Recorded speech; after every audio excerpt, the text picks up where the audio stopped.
hozir akajonimiz Namangandan kelgan, ya'ni farzandlariga o'sha yoqdan turib men xursand bo'lgan tarafim, ya'ni farzandga e'tibor mana shuncha, bo'lsa shuncha bo'ladi. Ya'ni o'zbek xalqi o'zi farzandni yaxshi ko'radigani, ya'ni sog'lig'iga juda ham e'tibor bergan.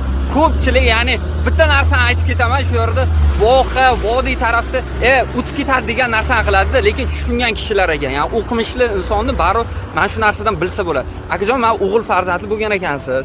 Sariqlikda bo'lgan ekan, ya'ni fiziologik sariqlik. Endi o'zi qanaqa bo'ldi? Qanday topdilaringiz bizani?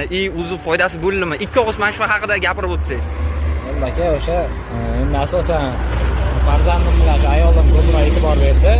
Qarasa rangda uji sariqlik bordi, slishkim ko'p. Oqarmadi, rakondan chiqqandagina. Keyin shunaqa lampa borligini topdi. Mana shunaqa Toshkentda bor ekan, shunaqa xizmati bor ekan. Dastavka qilib berishadi olasiz.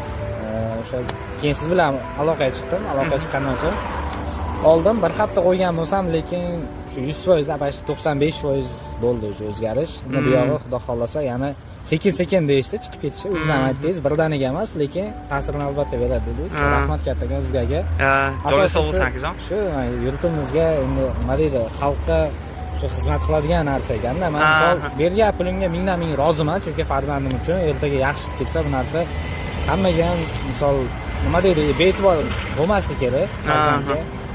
E'tibor berib, yangi tug'ilgan chaqaloqqa ayniqsa e'tiborli bo'lgan yaxshi ekan deb o'ylayman. Rahmat sizga kattaga. Akajon, men ham bitta juda ham katta narsa oldim. Men ham hali oilali emasman, lekin ertaga ota bo'ladigan bo'lsa, men shunaqa farzandimga e'tiborli, bitta sog'lig'iga ham narsalarga e'tibor berishga harakat qilaman. Chunki men shu narsalarni endi tushunyapman-da, odamlar xudo ko'rsatmasa hech kimni farzandi, ya'ni men shunaqa sog'lig'ida muammolar bo'lmasa, lekin Hindistonga, Yevropaga olib borishdi deb aytishar ekan.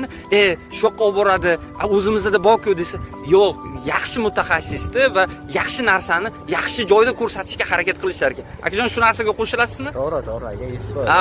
Men ustozlarimga endi bir havas qilib, ya'niki bir voha joydan keladi deysa, shu yoqdan keladi, o'sha yoqda ko'rsatib yormaydimi, Namanganda ko'rsatib yormaydimi degan narsalar bo'lishi mumkin-da. Lekin tushunchaga ega bo'lsa, qanaqa qo'yish kerak, nima qo'yish kerak, albattaki bu narsalar men uchun foyda bersa kerak. Foyda beradi aka.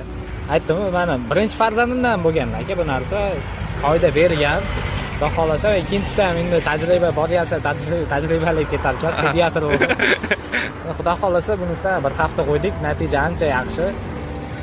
Shu aytdim-ku, 90, o'sha 100% dan 95, u yoq endi xudodan, ya'ni sekin-sekin chiqib ketadi deb aytilganda, yo xudo xolasa endi yaxshi ketadi.